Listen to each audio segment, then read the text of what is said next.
So I was at Hello Kitty World, Sanrio Puro Land, and I want to just be clear. Everybody in Japan was super nice. Everybody in Korea was nice. We didn't have any like bad experiences on the trip or anything like that, but my brain got so warped by like some of the experiences that I was in that I became like a Dostoevsky character in a novel or something like that. We went to Sanrio Puro Land, aka Hello Kitty World, because we have a 3-year-old kid who likes Kuromi and Hello Kitty and My Melody and Cinema Roll and stuff like that. And while being there, I think that I had the opposite of like a psychedelic experience. You know how people say like when you do acid, which I've never done, you can experience ego death, where you realize that what you thought was yourself is actually just one light in a cosmic collective consciousness, where you and the flowers on the ground and the trees in the forest and the fish in the sea and all of God's other creatures are all interwoven in this tapestry together, both made of the same stuff and affecting each other, and they're affecting you. I had the exact opposite thing, where being at that theme park for like 6 hours gave me ego birth, and I was like, you are all fake. I am the only real person here. I have to be the only person in this establishment with any kind of internality. And I wanted, again, just because it's on this platform, you got to be on the nose. The problem was up here. It wasn't the people around me. I'm at Hello Kitty World. Okay, so what do I expect? But I was losing my mind. Like when there were people there with kids and they were taking photos with like the mascots and stuff like that, I was like, that makes sense. You're here for your kids. I was giving them the look and I was saying like, we're biting the curb together on this one, right? But the predominant customer was like 2 people in their 20s on like a date, and I was lining up, to take my picture with Pom Pom Purin, which isn't even a person in a costume. It's just like a plastic statue of Pom Pom Purin, and I'm behind like 7 people that brought like a plush toy that isn't Pom Pom Purin, and then they don't even like take the photo with the statue. They just put the plushie on the statue, and then they take like 12 photos, and then I watch them like edit it on their phone and post it to social media like while we're in the next line. And I was like, what the fuck are we doing, man? Wait, like I was, because I don't know if it was some Batman villain. I'm not sure if it was the Joker, the Riddler, Bane, Clayface, or the one that's a fucking crocodile in jorts or whatever. But I was like, this is crazy. And like Kate was using this vending machine where you like put in a couple of bucks and then you spin a little crank and fake popcorn bubbles up. It goes like, and then after 30 seconds, popcorn pops out the bottom and you eat it. So Kate was spinning the popcorn and it was doing that. And then a middle-aged Japanese man like walked behind me and he observed the whole process. And he just uttered under his breath, he went, "Sugoi."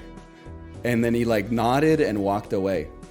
And I was like, I can't be here right now. I don't know what I need, but it's not this. And for context also, like I think precipitating my mental breakdown, we're going through like some health crises in my family right now that has me rethinking like the meaning of life and mortality, and like what do I want out of my life? Like what would a good life have looked like if I was looking back on it? So I was on like this search for meaning, and in the meantime I was in what I can only describe as like the most opposite version of that place that I've ever been to in my entire life. After like 2 weeks of parenting in a country where I don't speak the language and my kid is like throwing temper tantrums and I'm like, I don't know what to do. I can really only go to the convenience store. We can walk outside and I can go to the convenience store. In a way, I'm getting too much out of this theme park that was essentially just like go and take cute photos with characters you've seen on TV. But yeah. And then like, I brought it back, I think. I feel better now. I feel better after I've exercised. Who's your favorite Sanrio character? I mean, that's the worst part of all. I gotta say is probably Gudetama. And it seems like they're like phasing out Gudetama. The worst part of the whole thing is that there was like one little Gudetama corner, and then they're pushing like all these other characters that I have like no real interest in, to be honest with you. Pachaco, he's popping off, yeah. I think it was the good kind of like introspection. In a way, I needed like 2 weeks away to not be focused on surface level. Did you see this stuff on Twitter? Did you see Chitan, Japan's crazy mascot who's trying to kill all advertising and stuff like that? In a way, it was almost like a sabbatical from vanity and an opportunity to be introspective, because I was like surrounded by tens of thousands of people at every single place that I went in my entire life, or on my entire trip, and at the same time I was like, I can't speak with them, so all I could do is talk to myself and, you know, my wife and my 3-year-old. But my toddler's not much of a conversationalist yet. I mean, and trust me, the cycle that goes around, I'm sure a lot of you can relate to it as well, is like comical. I was like misanthropic at Disney World. I was like watching middle-aged people like line up to take a picture of a dude in a bunny costume, and then I'm like, why are they doing this? And they're like, it's not just a bunny, the bunny was in a movie. And I'm like, which one? And people are like, I don't know, fucking one of the old ones probably. But then the thing that then comes in second is that I'm like, what kind of fucking idiot is like going to Disney World and then like being sad? But then I was also like, what kind of adult is like going to Disney World and they're like, oh shit, get out of my way, there's like a spoon that looks like Mickey Mouse. Like, and then I'm like, but that's what they're there for. That's Disney World, bro. Like, to get render unto Caesar that which is Caesar, and render unto Mickey that which is Mickey's. And then it's like self-pitying. I'm like, we're all in this together. And I'm like, we're all angels. And then the next day I'm like, we're all bugs. And then I'm like, yeah, but I'm the best bug. And then I'm like, no, you're the worst bug, because you're the ant who thinks that he's the king of the ants. You're the ant who thinks like, man, all these other ants are so stupid. But meanwhile, when you get hungry, you're still raiding the picnic basket just like everybody else. Can I also, I have some like classic, not depressed Northernlion style anecdotes about Japan and Korea. Both amazing countries. I promise I'm not just glazing them just to not be perceived as culturally insensitive. Going to Korea and Japan makes you depressed at first to be North American, because you're like, what the fuck? There's trains everywhere. You can literally, like, they're in Japan, there are trains from anywhere to like a town with 15,000 people, and the trains leave every like 11 minutes. The infrastructure that they have is amazing, which makes it all the more confounding that Japanese society has not yet accepted that you need the dryer to complement the washer, okay? I'm not trying to do the airplane food like Jerry Seinfeld bit here, but for a country that has literally, you can walk out of like your ryokan, walk 10 steps to like a hyper modern subway station, and then like be in Tokyo in 40 minutes, they still have not accepted that clothes dryer should be ubiquitous. One of the hotels we stayed at was like, there's no dryer, but don't worry about it, okay? What you do, instead of having a dryer, you wash your clothes, then you lay them out haphazardly on the shower room floor, and then you close that, you make a perfect seal, then there's a panel on the wall that causes like the room to get really, really hot, and like it sucks the moisture out, and they're like, after 24 to 30 hours, your clothes should be like, you know, just dry enough to be like, can I wear this? And it's still like damp when you put your underwear on, and then you smell it and you're like, did it even go through the washer at this point? Like we really just need, we're almost there. Like we've almost reached 100% actualization with our technology. We need a cultural exchange, okay? America receives Toto washlet bidets. Not just the bidet, but the panel on the side where if you're going to have diarrhea, you can press the button that plays like Pachelbel's Canon or something like that. America gets those, and Japan gets functional clothing dryers. People are really out here like it's actually better to just hang your clothes up. What are you talking about, man? When you finish your washing cycle, the drying cycle takes like an hour. You don't have to check the 48-hour weather forecast. Oh, it's 80% humidity today. I better not do laundry until fucking June 17th or something like that. Like, what are you talking about? It's madness. Also, like in the midst of having like a mental breakdown and thinking about like what the meaning of life is, we visited Kate's 94-year-old grandmother who lives alone in South Korea, which is amazing and inspirational in and of itself. But like, again, I was in this like melancholic mental state, and we get to her apartment and she has 3 suitcases full of like old clothes that she's trying to give us. And I was like, I was like, the intersection of tragedy and comedy was getting me so good. Like, she opens up the suitcase and she's like handing my wife sweaters that have not been worn since like 1995. And Kate's going like, Grandma, I don't really like want this sweater. This sweater's like way too big for me. And then she's like, well, your husband can wear it. And I'm like, it's got like fucking like pink flowers and stuff on it. I'm not saying there's anything wrong with it. I'm just saying it's like visibly not my style. And it was making me laugh. And then I was like, this is a fucked up, existence is a fucked up thing, man. This is like the good outcome. She's 94 years old. She's like 14 years past the average female life expectancy. She's independent. Like, she's living alone, and she's living alone because she wants to live alone. Like, it's not like she got abandoned by her family. She was like, if you guys are just going to chill here, like in LA, then I'm going to go back and live in Seoul. And I'm like, that's amazing. But then I was also like, what the fuck is she doing, man? She's handing me like dress shirts in a box. Like, and the box visibly is like unopened, and it was clearly purchased in like the 1990s and is for like a 110-pound Korean man. And I'm like, I'm saying thank you, but I'm also like, how am I gonna, we already got like 3 suitcases of our own stuff, and now I gotta figure out what, so we just ended up like, we spent an hour like going through the stuff. And then we went to the post office and like shipped a box of this stuff back home, and then went out to eat. Do you know this? You want some shit that's gonna radicalize you? I hate to become like a caricature of 14-year-old people on Twitter. Did you know the Shinkansen was built in like 1964? I thought that motherfucker was built in like 1992 or something like that. That blew me away. I mean, don't get me wrong, I wasn't going like 400 kilometers an hour right off the jump, but they built that motherfucker in Magical Mystery Tour.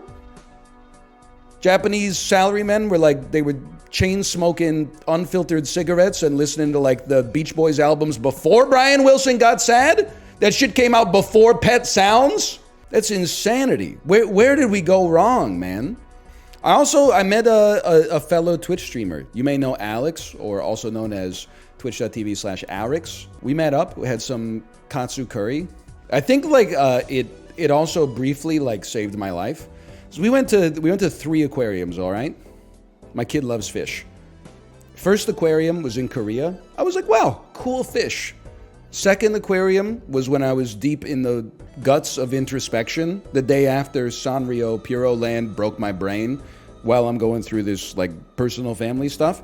And I was like, brother, these fish are me. They built, the fish are trapped in these beautiful, ornate sceneries that give them enough like fulfillment and distraction so they don't notice that they're fucking trapped. And I was like, sound familiar? That's human beings. I'm watching people walk over to the fish, not even look at the fish, just pose, get the hair right, take my photo next to this fish. Don't take a photo of the fish, okay?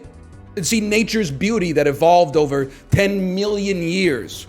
Billions of years. We're starting with the first prokaryotic organisms, right? Have made a fish that's got eyes bulging out of his head. Don't even fucking look at it, man. Don't look at the fish. And don't take a picture of me looking at the fish, which doesn't capture the nature of beauty, but might capture the emotion of curiosity, me learning about the world around me. Instead, can you take a photo of me standing next to the fish so people know that I was at the aquarium?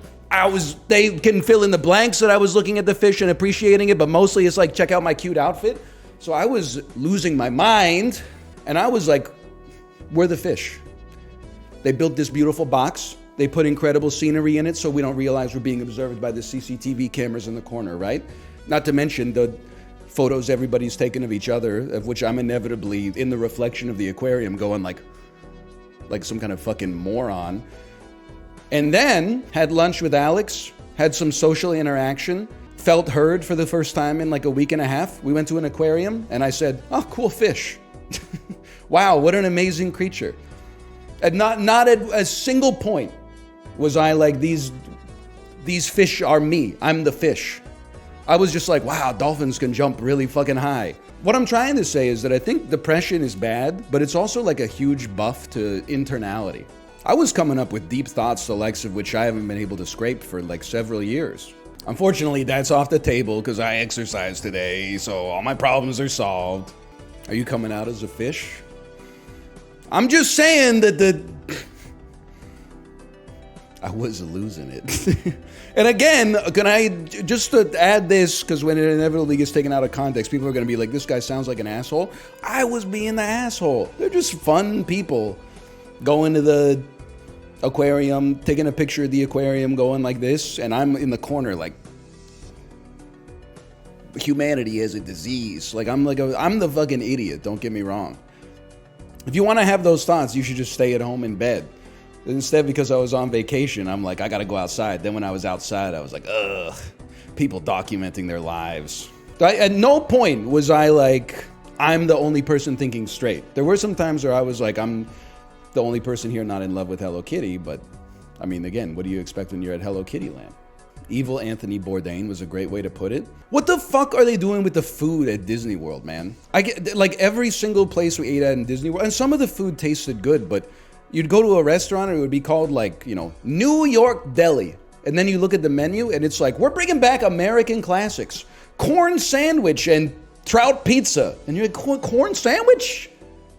Trout pizza? Sounds good as fuck. I mean, some of it was okay. Again, it's, what do you expect at Disneyland, okay? But like, I'm eating at an Italian restaurant in fucking Mediterranean villa, a fake European set in Japanese Disney World. And I'm like, what's on the menu?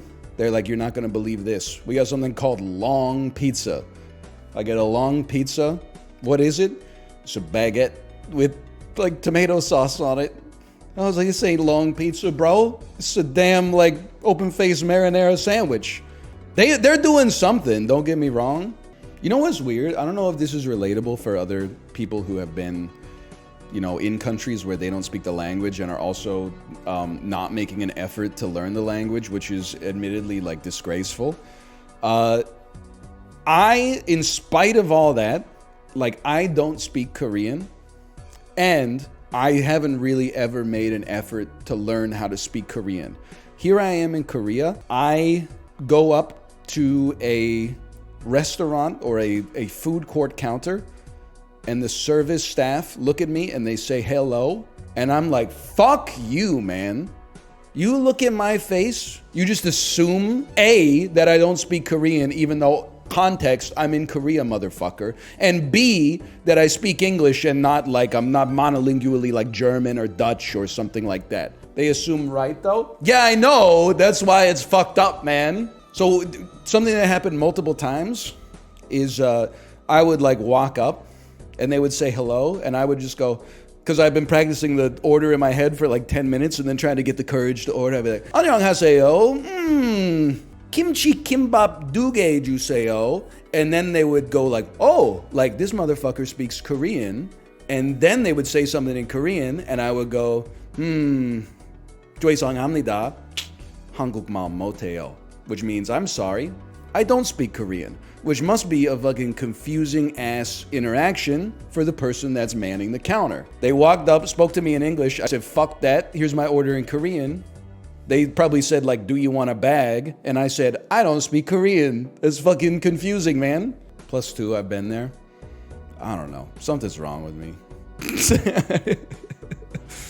Like I walked into a Japanese pasta restaurant with my daughter. I was giving my wife a bit of a break. And then she taught me how to say, I don't speak Japanese, which is like Nihongo dekimasen, which I got a lot of mileage out of, okay? First time I went to the pasta restaurant, apparently, I said Nihongo dekimasu or something like that. And that one syllable doesn't just change the meaning, it inverts it. So basically, I walked into the restaurant and the dude said something in Japanese, and I said, "I'm sorry, I speak Japanese." And then he looked at me like, "What?" And then I just kind of like looked at him because I'm like, I don't know any other sentences, like how to proceed through the interaction. And then he was like, "Do you want an English menu?" And I was like, "Hi, arigato gozaimasu." But then even like I'm looking at the English menu, and I'm like, how am I gonna order this shit? Like, I'm not gonna call this guy over and be like, "Tomato cream pasta, please." Like, so I just called him over, and I was just like, I'm a piece of shit. I was just like, and I like point to my daughter, and I'm like, one of these. So fucking embarrassing, man. For a 35-year-old man. I was like 22 or 23 when I lived in Korea, and I was like, what an adventure. I'll just walk into a random restaurant. Give me whatever this is. Fucking hooves come out. I'm like, whoa, hooves. I'm eating hooves. This is like my Emily in Paris moment. 35-year-old dad, I was like, what the fuck am I doing, man? I can't parent here. So there's these things in Korea called kids cafes, which are like indoor playgrounds, where it's kind of like a Chuck E. Cheese, but a lot smaller, and it costs like $3 an hour, which is crazy. So like day 2 or 3 in Korea, we went to a kids cafe, and it was beautiful, okay? She was the only kid in the whole cafe. She's jumping on trampolines. She's going down zip lines. Kate and I are drinking like, iced coffees, laughing it up. It was beautiful. We go to Busan. Kate's, she's got friends in Busan, so she's like, I'm gonna go see them. You're probably gonna be bored because we're gonna be speaking in Korean the whole time. I'm like, that is fair. So I'm like, I'm gonna take our daughter to a kids cafe. I lived in Korea. I can do anything, right? So I Google a kids cafe close to our hotel. And I'm like, I can do this. Fucking channel the intrepid spirit that I had in 2010, 2011, okay? Took my daughter outside, got us ready. I'm like, we're going to a kids cafe. She's like, yeah! Get on there, find the bus that I'm supposed to take, okay? Get on the bus. The bus is going in the right direction. I'm doing the foreigner thing where I'm repeating the name of the bus stop in my head like the entire fucking ride, like MacGruber remembering the license plate. So they finally, like 7 stops in, I'm like, that's the one! Easy, God mode, right? So I get out, and I'm looking at Google, first mistake, and I'm like, okay, it's in this building, and it's like something out of a movie. Because it's Seoul, there's like 30 stories, okay? It's a 30-story office tower that this kids cafe is supposed to be in. I don't know what floor it's on. So I'm looking at the sign outside, which literally has like 200 businesses on it, stretching up like 70 feet in the air. I'm going like, okay, floor 30, like that. I'm pretty sure that's like a hospital. I'm pretty sure that's like a fucking office, blah, blah, blah, okay? So I'm looking at my kid the whole time is like trying to get hit by a car, essentially. So I'm like tugging on her sleeve, and I'm like going down, and I'm like, finally, like I keep looking, and I find one that says Kids Cafe. So I'm like, all right, Kids Cafe. I go up, I go in the elevator for the Kids Cafe. I get up there, and there's just, the lights are off. There's just one dude sitting at a desk, like surrounded by activities and stuff like that. And I'm like, fuck that, we're not doing this, because I don't know how to. I expected it to be like a kiosk, and I would hit like 2 hours and then put a bill into the machine, and then we would just chill. I can't go through the interaction to talk with this guy and be like, are you open? Like, what even is this?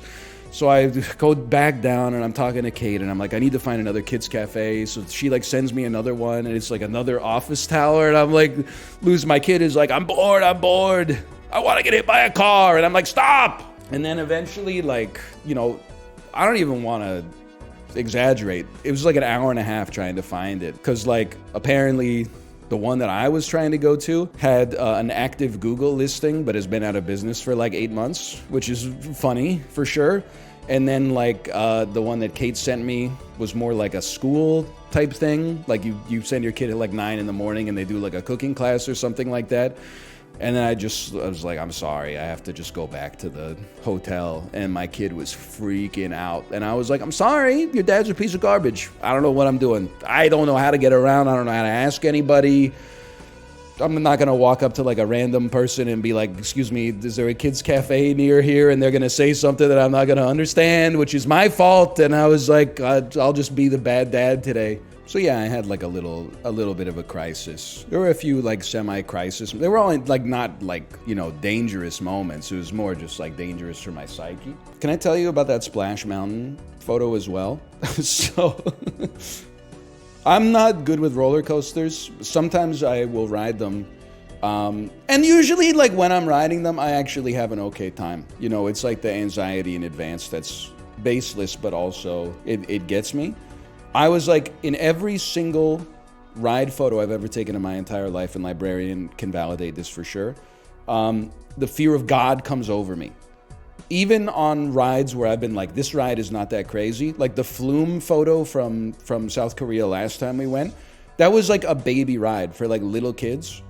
And I was like, this ain't nothing. We get to the drop's like 10 feet. I'm like, ah! Like it just comes over me, right? So the whole, and this is so embarrassing to admit, the whole ride on Splash Mountain, I was like, I'm going to be at inner peace in this photo. Even if there's a war inside of me, there's going to be inner peace on my face in the photo, okay? So I know that the way Splash Mountain works, because before the ride, I'm like, I got to go to the Wikipedia for this ride, so I'm prepared for it, right? Like I got to stress myself out before I get on this instead of just living in the moment. It's like before I used to get on airplanes back when I was afraid of flying, I would be like, oh, I'm in a fucking de Havilland's Comet today. Let me see how many of those have crashed in history. So I know Splash Mountain has like a little dip and then a little dip and then it's got the big drop, right? So I go to the first little dip happens. I was like, this is a great opportunity to practice. So I'm like, inner peace on my face. Little drop happens. I feel my inner peace go like, and I'm like, okay, we can't let that happen again. Second drop, inner peace, do a little bit better. Feel like I was kind of like gripping the handrails, like white knuckling it, but I was doing okay. And then on the big drop, that was the calmest I could muster my face. But I was literally like that's how I'm lucky the angle was like here, because if it had been like straight on, you would have seen I was baring like all of my teeth. And you can see I'm like straining my neck and like there's a vein like popping out and stuff like that. Like that was me trying to maintain a sense of stoicism. A, to prove I could do it. B, to not give my wife the ick. And C, so that my daughter knows that everything's okay and there's nothing to be scared of, even though I was scared. And then on Space Mountain, so we did Splash Mountain, got it done. And I was like, that was fun. That was a good ride. I get it. Then on Space Mountain, I was like, now I can actually achieve inner peace. I swear to God, I did. It doesn't matter because Space Mountain's completely dark, okay? But I did the whole ride with my eyes closed, almost pretending to be asleep like this. And then I was like, I don't know when the camera is going to shoot the photo, but in the photo, I'm going to be like asleep. And it's going to be a great photo. And then they didn't even have like a fucking photo stand at the end of it. So I just did the whole ride pretending to be asleep like some kind of fucking moron. It's just wasted my time. As a kid, there was one vacation where I did the Zoolander face the whole time. Big dog, I'm 35 years old. Something's wrong with me. I think I'll be fine. I just need like to normalize again. I also think like part of the life crisis was that like our daycare took a month off right before we left on vacation. And then we took 2 weeks off, like literally the day she came back. So we went from like mostly full-time parenting to like on vacation full-time parenting. So I was like a little burned out. And then my kid was a little, poorly behaved sometimes, which makes sense because we were spending like, a lot of time doing stuff that, like traveling on trains, where I think that she was like, cool, a train. But then like a minute later, she's like, I need something more than this. And I'm like, I get it. Can't imagine how she felt today going back to daycare. Not my problem.